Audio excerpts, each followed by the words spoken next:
Oke guys, kembali lagi di Masker Horor. Di cerita horor kali ini, kita akan mengikuti perjalanan seseorang pendaki pemula yang bernama Dimas. Dan karena ceritanya yang panjang, maka akan saya bagi ke dalam beberapa part. Makanya, jangan lupa follow akun ini supaya kalian gak ketinggalan part-part selanjutnya. Oke, langsung aja ke ceritanya. Oh iya, perlu gue ingatkan ke kalian kalau nama-nama yang digunakan dalam cerita ini adalah nama samaran. Perlu gue ingatkan juga kalau cerita kali ini sangat-sangat menyeramkan. Jadi, yang merasa berani, ikutin gue terus. Ini adalah pengalaman yang dialami oleh Dimas sewaktu pertama kali mendaki gunung. Jadi, di kantor tempat Dimas bekerja sedang mengadakan gathering tahunan. Nah, kebetulan lokasi dan tema acara itu adalah ke gunung dengan konsep camping. Jumlah peserta mendaki gunung ini ada 35 orang dan dibagi menjadi 4 kelompok. Pertanyaannya, kemana mereka akan mendaki? Di sini maaf, untuk nama gunung gue skip ya. Oke, mulai. Singkat cerita, mereka semua sampai di lokasi jam 8 malam dengan menggunakan bus. Karena lokasi base camp awal pendakian itu cukup curam, akhirnya semua peserta turun dari bus di bawah base camp dengan jarak 50 meter. Karena si Dimas ini males nungguin yang lain yang masih pada sibuk ngomong, ngambilin barang, atau apapun itu, akhirnya ia naiklah berdua bersama temannya yang bernama Dika. Pas lagi naik menuju base camp, si Dimas tiba-tiba merasakan ngap. Tahu kan ngap guys ya? Ngap ngos-ngosan gitu. Oke, lanjut. Dan di sini akhirnya si Dimas tertinggal sama si Dika karena Dika terus berjalan naik ke atas ya guys ya. Terus istirahatlah si Dimas itu di pinggir tembok tanjakan. Nah, pas lagi istirahat ngopi sambil ngerokok, tiba-tiba dia nyium kayak ada bau-bau janur yang sudah lama ditimbun. Jadi baunya tuh kayak bau-bau apek anyir gitulah ya. Lalu dicarilah di mana sumbernya bau tersebut. Namun karena remang-remang, dia coba mengintip lewat bolongan yang ada di tembok. Pas dilihat, ternyata di balik tembok itu penuh dengan makam dan juga pohon beringin yang sangat besar-besar dan tinggi-tinggi. Lihat itu, lemeslah langsung kaki si Dimas. Si Dimas langsung lari ngejar si Dika temannya. Gak lama, kemudian dia lihat temannya ini juga diam aja, berdiri ngadep ke si Dimas. Pas si Dimas sudah sampai di atas, gak taunya lebih jelas lagi kelihatan hamparan makam yang cukup luas yang cuma dibatasi tembok banyak banget.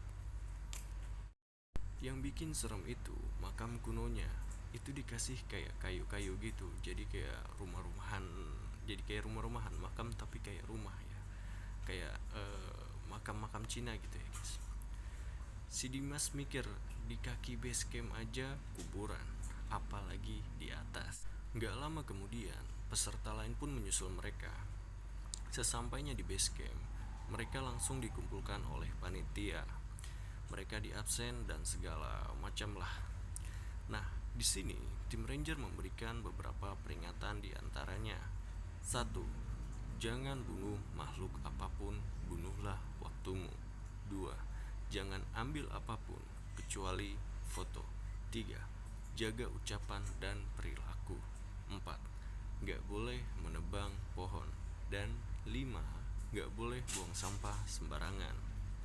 Setelah itu, dimulailah pendakian dari base camp jam 12 malam.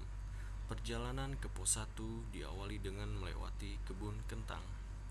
Jalanan masih landai dan masih ada lampu listrik di sebelah kanan dan kiri.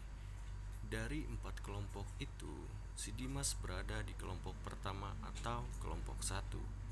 Setiap kelompok diberi jeda 20 menit untuk jalan duluan. Yang lainnya baru menyusul. Dan di sini berangkatlah kelompok pertama duluan. Baru jalan 300 meter, mereka istirahat dikarenakan ada ibu-ibu di tim mereka yang kecapean. Berhubung istirahat, si Dimas pun kencing sebentar di lahan kosong. kira-kira jaraknya 10 meter dari kelompoknya. Anehnya, tiba-tiba ia mendengar suara anak ayam. Pertanyaannya, kok bisa ada anak ayam yang nyasar ke arah pendakian? Padahal dari tadi di sepanjang jalan gak lihat ada kandang ayam. Pendakian pun terus dilanjutkan. Jalan sudah masuk ke area pohon-pohon lebat dan listrik sudah gak ada. Dimas dan kelompoknya mulai memasuki jalan setapak. Penerangan hanya melalui headlamp. Si Dimas jalan nomor 2 dari belakang depan sweeper. 20 menit di awal, perasaan si Dimas masih aman-aman aja. Tapi pas pertengahan menuju pos 1, ia mulai gelisah karena kanan kiri sudah semi jurang sangat gelap. Ranger bilang, jangan sekali-kali kita mandangin pohon atau semak-semak terus, bengong gitulah ya. Kalau malam, lihatlah kaki teman-teman atau badan teman kita yang ada di depan. Awalnya, si Dimas ngajak ngobrol teman yang paling belakangnya itu. Lalu, lambat laun, dijarang-jarangin lah tuh ngobrolnya kan. Dan gak lama kemudian Dimas curiga, kok belakangnya dia sunyi gitu, kayak gak ada orang, kayak gak ada tapak kaki di belakang gitu. Nah, pas dia nengok ke belakang, temennya ternyata udah gak ada. Lalu, si Dimas lari tuh ke depan, nyamperin leader, minta stop buat nungguin temennya itu. Udah nunggu 5 menit, ternyata temennya itu gak muncul-muncul. Akhirnya Ranger balik arah buat nyari itu orang. Setelah menunggu 15 menitan, baru Ranger dan teman si Dimas yang tahu-tahu hilang itu kembali gabung ke kelompok. Dan kali ini ia ditaruh di tengah-tengah barisan. Sembari si Ranger menghitung ulang jumlah orang di kelompok itu, lalu si Ranger itu pindah ke paling belakang, dia jadi sweeper. Dan bagian depan dipimpin oleh teman si Dimas yang sebelumnya di belakang leader tadi. Oh ya, perlu diingat kalau kelompok Dimas ini berjumlah 8 orang di luar Ranger. Tidak lama kemudian sampailah mereka di pos 1, di mana pos itu bentuknya kayak tanah petakan. Mereka dikasih waktu 5 menit untuk istirahat. Di sela-sela waktu itu, Dimas mencoba ngobrol sama temennya yang tadi sempat hilang. Jadi temennya itu cerita, dia coba ikutin arahannya si Ranger, dimana kita fokus ke kaki teman di depan kita. Tapi karena dia juga udah ngantuk, jadi dia itu jalan sambil nunduk liatin kaki si Dimas gitu. Karena mereka jalan udah rada monoton dan gak ada obrolan, dia jadi bengong sambil jalan. Dia bilang kalau Dimas itu tiba-tiba lari. Nah, pas dia coba lihat secara tegak di depan mata dia, itu ternyata pepohonan dan semak-semak alias jalan buntu. Nah, ternyata dari tadi yang dia ikutin itu bukan kakinya si Dimas. Dan dia lihat kelompoknya udah cukup kelihatan jauh ya, dari headlamp mereka kelihatan jauh gitu. Kurang lebih dari 500 meter di depan lah. Dia pengen ngejar, tapi ragu karena takut tambah nyasar gitu kan. Jadi dia hanya menunggu sampai ada kelompok yang lewat dengan asumsi kalau mereka arahnya sama. Nah, pas nunggu itu dia sayup-sayup mendengar kayak ada orang main angklung sama suling. Untungnya gak lama kemudian Ranger nemuin dia. Tapi tahu gak kalian, pas si Ranger ini datang, dia langsung nanya, teman kamu satu lagi mana? Soalnya saya tadi lihat di sini ada 2 headlamp di posisi kamu berdiri. Lanjut cerita, kira-kira jam 1.30 dini hari, mereka melanjutkan perjalanan ke pos 2. Karena kelompok lain sudah mulai terlihat dari kejauhan melalui headlamp mereka. Sebab kalau mereka nggak meneruskan perjalanan, maka kelompok lain tidak bisa istirahat di pos 1. Sebab pos 1 ini tempatnya kurang besar gitu ya guys ya, kayak nggak terlalu besar-besar amat, jadi untuk menampung segitu banyak orang kayaknya nggak bisa gitu. Jalur pun sudah didominasi oleh bebatuan dan tanjakan yang banyak. Suhu pada saat itu kurang lebih 2 derajat dan kabut pun sangat tebal, sehingga jarak pandang hanya 5-6 meter saja. Di sini, salah seorang ibu-ibu di barisan depan ngomong, ngerasa kayak sempuk banget sumpah, kayak dikelilingin banyak orang. Padahal mereka jalan dengan berbaris. Ia pun meminta ke ranger supaya dipindahkan ke barisan belakang. Menuju pos 2, sebenarnya banyak poin yang bisa dijadikan tempat istirahat. Jadi, tiap 20 meter pasti ada aja yang minta istirahat. Maklum ya, karena pengikutnya ini sudah banyak yang tua gitu ya. Jadi, tiap 20 meter pasti ada aja yang minta istirahat. Setelah ibu-ibu tadi, sekarang ada bapak-bapak yang merasakan hal yang sama. Ia merasakan sumpek dan akhirnya bapak-bapak itu pindah ke bagian belakang. Posisi Dimas jadi urutan 3 paling depan karena pergeseran itu tadi ya. Tanjakan demi tanjakan mereka lalui. Nah, di sini temannya Dimas ngomong, namanya si Aldi. Aldi bilang, "Bang, berasa aneh gak sih di sini?" Si Dimas jawab, "Aneh kenapa sih, Di?" Si Aldi bilang lagi, "Di hutan atau gunung gini, masa nggak ada jangkrik atau belalang atau suara apa gitu bang? Sunyi banget buat gua bang, nggak ada suara serangga sama sekali. Yang ada hanya bunyi kibasan daun bambu yang kena angin." Si Dimas bilang, "Bener juga sih kamu Di, kok aneh ya?" Kondisi saat itu benar-benar hening, sehening-heningnya. Yang awalnya pada ngobrol, sekarang pada diam. Apa mereka sudah capek? Padahal perjalanan baru aja dimulai. Kabut pun semakin tebal seiring mereka ke atas.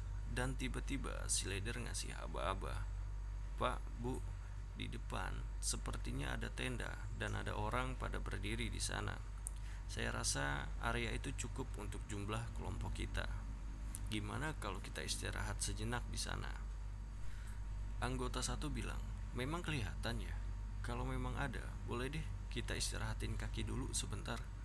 Ada anggota lain bilang juga, "Boleh tuh, saya juga mau pipis." Kelompok pun gembira mendengar hal tersebut.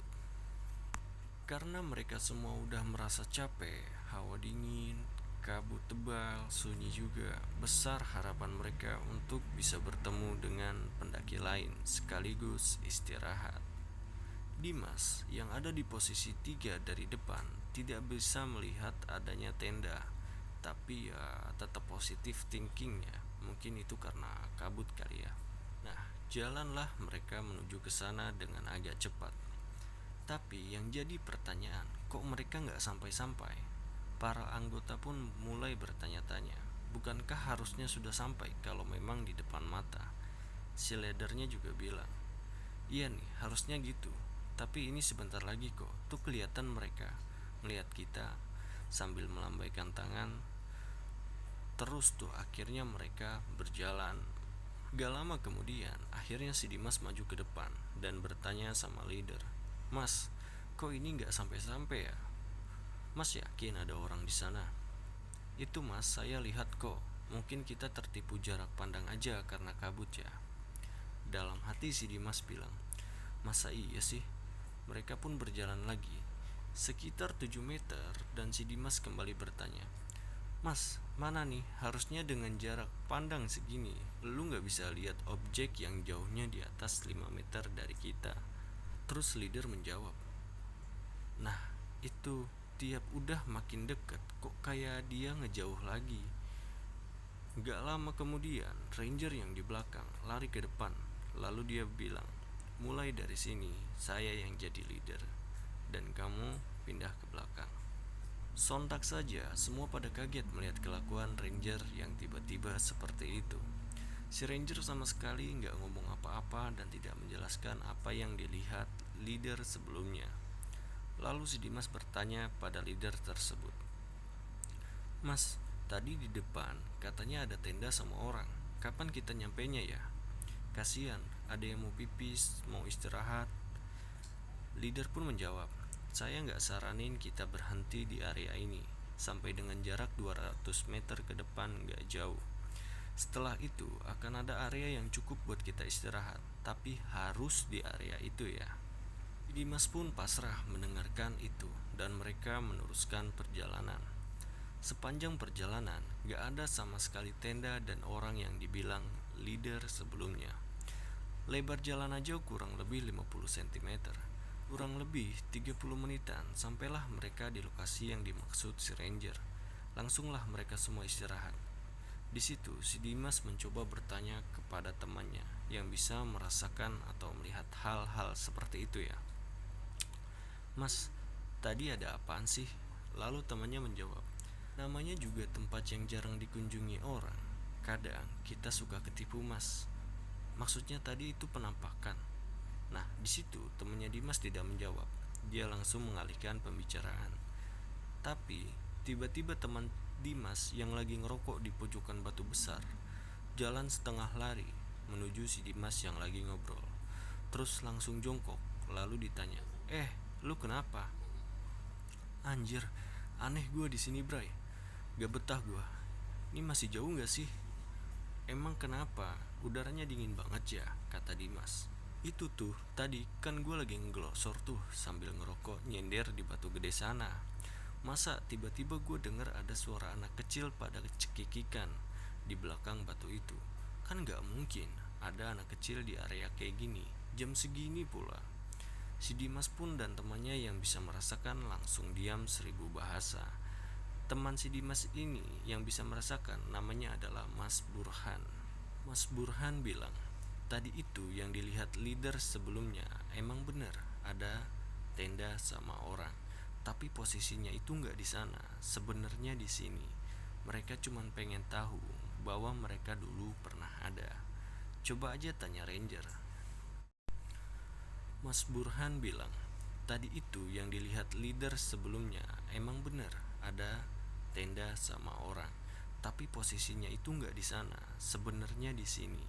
Mereka cuma pengen tahu bahwa mereka dulu pernah ada. Coba aja tanya ranger. Oke guys, untuk cerita hari ini saya akhiri dulu untuk part satunya ya guys ya. Untuk part 2 nanti akan saya buatkan lagi video untuk kalian. Jangan lupa kalian subscribe, like, dan komen video saya ya guys. Terima kasih.